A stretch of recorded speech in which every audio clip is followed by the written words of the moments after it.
কাপুরুষরা ঘটিয়েছে, আমরা তার তীব্র নিন্দা জানাই এবং আমরা চাই অবিলম্বে কাপুরুষদেরকে খুঁজে বের করে শাস্তির আওতায় আনা হোক। তবে একটা কথা, মেসেজ ভেরি ক্লিয়ার, এই জাতি কোনো গুলিকে পরোয়া করবে না ইনশাআল্লাহ। গতকালকে তফসিল ঘোষণা হইলো, আর আজকে সন্ধ্যায় একটা গুরুত্বপূর্ণ পার্সন এভাবে গুলিবিদ্ধ হইলো, তাও ঢাকার প্রাণ কেন্দ্র একবারে মেইন রোডের মধ্যে। এটা আসলে গোয়েন্দা ব্যর্থতা ছাড়া আর কিছুই না। আসসালামু আলাইকুম রহমতুল্লাহ। আমরা সর্বশেষ অবস্থা আপনি কেমন গভীর অন্তরের গভীর ব্যথা নিয়ে এখানে দেখতে এসেছিলাম। তাকে ওটির ভিতরে অপারেশনের জন্য নেওয়া হয়েছে। তার চিকিৎসা ক্ষতিগ্রস্ত হতে পারে, এই জন্য আমি ওটিতে ঢুকি নাই, ওটির বাইরে ছিলাম।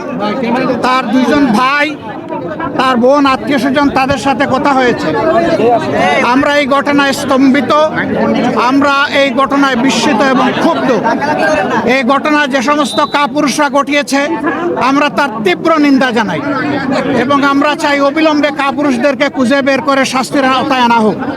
তবে একটা কথা, মেসেজ ভেরি ক্লিয়ার, এই জাতি কোনো গুলিকে পরোয়া করবে না ইনশাআল্লাহ। আমরা কোনো গুলির তোয়াক্কাও করি না। কেউ যদি আবার নতুন করে ফ্যাসিজম বা সন্ত্রাসের রাজত্ব বাংলাদেশে কায়েম করতে চান, তাহলে খুব দেরি হবে না, যথাযথ জবাব পেয়ে যাবেন ইনশাআল্লাহ।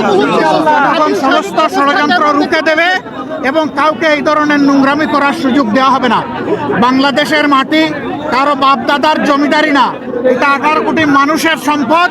এই সম্পদ পাহারা দেওয়ার দায়িত্ব আমাদের সকলের। আমরা সেই পাহারাদারি করব ইনশাআল্লাহ। আমরা এই সমস্ত হত্যা চেষ্টা যারা চালিয়েছে, গুলি যারা চালিয়েছে, তাদেরকে অবিলম্বে খুঁজে বের করে শাস্তির আওতায় আনার জন্য সরকারের প্রতি আহ্বান জানাচ্ছি। সরকারের কোনো ধরনের ঢিলামি এখানে বরদাস্ত করা হবে না। সরকার যেন এই ব্যাপারে তৎপর থেকে নিজেদের দায়িত্ব পালন করতে পারে, আমরা তা দেখতে চাই। আপনাদেরকে ধন্যবাদ, ভালো থাকবেন। আমরা শরীফ উসমান হাদির সুস্থতা কামনা করছি। এখন হায়াত মৌতের মাঝখানে আছে, দোয়া করেন আল্লাহ তাআলা তাকে যেন সুস্থতা ফিরিয়ে দেন। আসলে ভাই দেখেন, বলার মতো কোনো পরিস্থিতি নতুন করে নাই। আমরা দোয়া করতে থাকি, দেশবাসীর কাছেও দোয়া চাই। ডাক্তাররা খুবই আন্তরিকভাবে ট্রিটমেন্ট দিচ্ছেন এবং ওনারা অনেকেই দেশের গুরুত্বপূর্ণ ডাক্তারগণ সার্বক্ষণিক চেষ্টা করতেছেন। কিন্তু আসলে যে কাজ থেকে আমরা দেখেছি গুলি করা হয়েছে, অবস্থা তো সিরিয়াস। বাকি আল্লাহর কাছে দোয়া করা ছাড়া এখন আমাদের তো কোনো পথ খোলা নেই। আর যদি কোনো আধিপত্যবাদী শক্তি হাদি ভাইয়ের উপর টার্গেট করে থাকে, তাহলে টার্গেট তো শুধু হাদি ভাই না, আমরা যারা আপোষহীনভাবে কথা বলে যাচ্ছি, আন্দোলনে সংগ্রামে যুক্ত হচ্ছি, হাসনাত আবদুল্লাহ ভাই সহ আরও যারা আছে, আমি মনে করি আমরা কেউই এদের টার্গেট কিলিং থেকে মুক্ত না। তো সেই জায়গায় আমার বক্তব্য হলো যে আমাদের গোয়েন্দা সংস্থা কি করলো। গতকালকে তফসিল ঘোষণা হইলো, আর আজকে সন্ধ্যায় একটা গুরুত্বপূর্ণ পার্সন এভাবে গুলিবিদ্ধ হইলো, তাও ঢাকার প্রাণ কেন্দ্র একবারে মেইন রোডের মধ্যে। এটা আসলে গোয়েন্দা ব্যর্থতা ছাড়া আর কিছুই না। আমি মনে করি যে এটা অবশ্যই গোয়েন্দা সংস্থার ব্যর্থতা রয়েছে। অবশ্যই আমরা আশা করব যে আরও যারা গুরুত্বপূর্ণ পার্সন আছে, যারা বিশেষ করে এদেশকে ভালোবাসে, ভারতীয় আধিপত্যবাদের বিরুদ্ধে বারবার রুখে দাঁড়িয়েছে, তাদেরকে অবশ্যই নিরাপত্তা দিতে হবে। এটা অবশ্যই রাষ্ট্রের দায়িত্ব যে ছায়া হইলেও গোয়েন্দা সংস্থা তাদের পিছনে লেগে থাকবে। তারাও জানবে না যে তাদের সাথে গোয়েন্দা সংস্থা আছে। আমরা এটা মনে করি এবং এটাতে অবশ্যই তাদের দায় আছে। আর ভাইয়ের অবস্থা যেটা, কান্না, সবাই তো কান্না করতেছে, দোয়া করতেছে। আসলে হক পথে যারা থাকে, সত্যের পথে যারা থাকে, বাস্তবে দেখতে তাদের আশেপাশে মনে হয় যে এদের কোনো দল নাই, অনেক লোক নাই, কিন্তু এদের পাশে দেশবাসী আছে এবং এদের পাশে আল্লাহ আছে। আল্লাহ সহায় ইনশাআল্লাহ। আর হাদি ভাইয়ের জন্য দোয়া চাই। হয়তো ওনাকে আবার কেয়ার নেওয়া হবে, আমি নিজে দেখে আসছি ভিতর থেকে, প্রস্তুতি চলছে, হয়তো আবার কেয়ারের দিকে নেওয়া হবে। তো ভাইয়ের জন্য আমি সকলের কাছে দোয়া চাই এবং আমরাও দোয়া করি। আমরা কেউ টার্গেট কিলিং থেকে মুক্ত না।